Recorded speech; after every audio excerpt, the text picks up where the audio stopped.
This is a post that's going to be polarizing and probably misunderstood by some people. Hopefully, I get my point across. Just know that it's extremely complicated and there's more to it than what I'm going to talk about in this post. I may open it up for future discussion depending on the comments that I get. We'll see how we go. What I want to talk about today is called teaming. Teaming is the technique that social media people, such as myself, use to get people to watch videos and then make the algorithm push it further. That, on social media side of it, is not what I'm talking about today, but it's the principle behind it. The whole idea of teaming is very simple. What I want to do is elicit an emotional response from you and then get you to pick a side. It is a way of encouraging things like comments, and it's a way of encouraging shares and so forth. So let me give you an example. A really basic one would be something like a dog being rescued. So there's a dog that's in a backyard and it's chained up, and then these rescue people come and then they cut it out and they steal the dog from the bad person, and then they fix it up and get it healthy, and then it gets adopted by its forever home. And so it's a feel good story. The thing that polarizes people for the most part will be 95% of the people that watch that video would think that's really good, and so they would share it to their news feed in a way that says, hey, look at this really happy story, it's a great moment, and I am totally for animal rescue. So they've picked a side. That's what they're showing you, right? So because it elicited that strong response within them.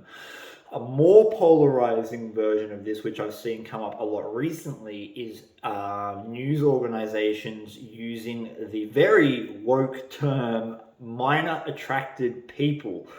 You can figure out what that means, and that elicits the same exact response but for different reasons. So people are sharing that to their news feeds because they want to say that they are disgusted by that and they don't think that's right, and they think that the whole culture around that is completely wrong and blah blah blah. They're virtual signaling that this is horrific, right? But the emotional response, instead of it being like a happy dog story, is like a horrified, sad story behind it, because we understand the implications that things like that have had on individuals and society as a whole. So two similar sort of stories in terms that of neglect and abuse and all that sort of stuff, but they have totally different elicited responses.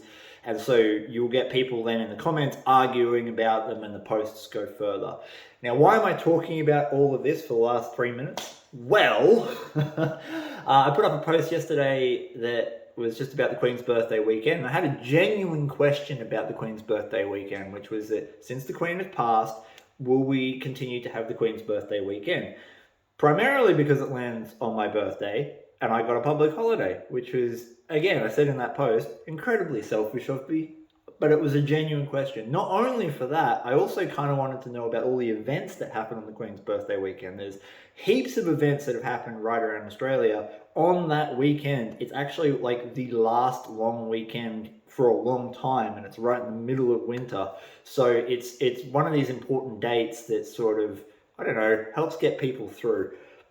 My point about that is I just wanted to know if it was going to change, because it was going to have real world implications.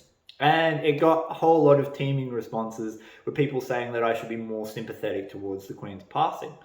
Now, I wanted to talk about this subject because obviously the Queen's passing didn't elicit a response, an emotional response in me that is being brought up in a lot of other people right across the world. And that's fine. No one is wrong in this situation, and I wanted to share with you this bit of information because I think it will help a lot of people make better responses when it comes to their own actions within social media and their daily lives as well. Let's break it down just a little bit and we'll go right to the point.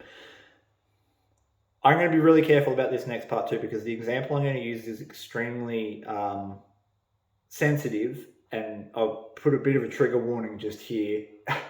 So if you're not ready to talk about sexual assault, then don't listen on any further. I have a friend, and I'm going to keep their name and their gender and their identity completely out of this. I have a friend, and they were sexually assaulted.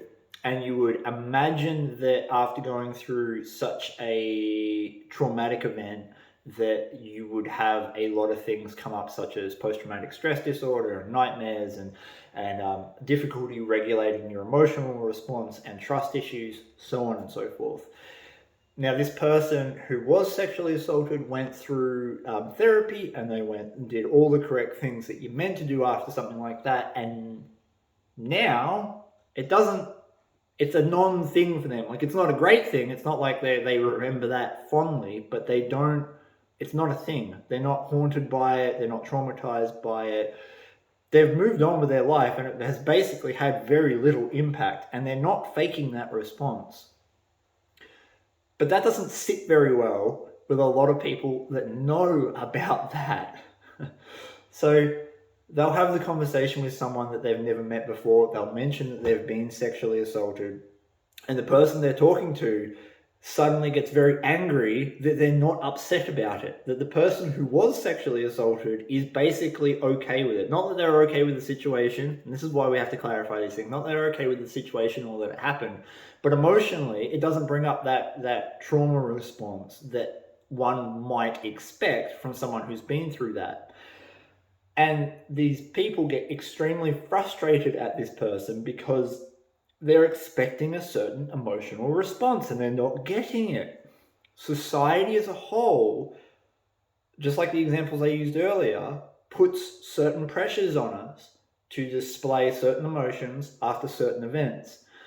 And I'm here to tell you now that, especially when it comes to social media, you're being manipulated into doing that. You are being manipulated into doing that. So if you see a post that makes you feel a certain way and you jump straight into the comments to leave your opinion, or you share it to your page, perhaps it's worth pausing for a second and thinking about why you're doing that. Because in all likelihood, the post itself has been designed to elicit that response from you just to make that go viral. Does that post need your opinion? Does the world need to know that you're on one side or another? Do they?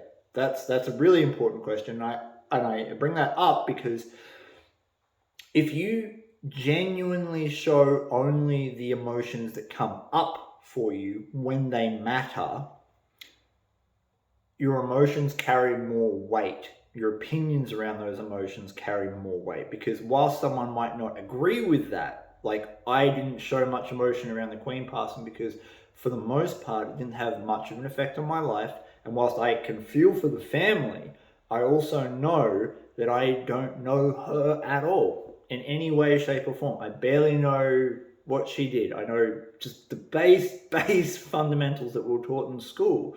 And again, I feel sorry for the family. Anytime anyone goes through a death in a family, it can be an incredibly painful thing that brings up a lot of different emotions, but it didn't bring that up in me. And so I don't feel obligated to display that. I don't feel obligated to display that. But the next time I do show an emotion around something, at least now you know that I'm genuinely feeling that. And it's the same in other people's lives, is that whilst that might really annoy someone and it might really piss them off because you're not showing what is socially expected of you to show, it means when you finally do it, they'll understand that that thing that you're showing genuinely matters to you. They might not care about it, but they know it genuinely matters. And I think that's really important. So hopefully that's explained a position on teaming and some of the things to watch out for on social media. And hopefully it'll give you the opportunity to elicit a well-formulated response as opposed to a reaction next time you see a post that makes you have all kinds of feelings. I don't know why I wanted to make this video. I just think it's an incredibly interesting subject, and I think that it's worth talking about. So until next one, guys, I'm going to go let the mayhem in the comments begin, I guess. I know this is going to tick some people off.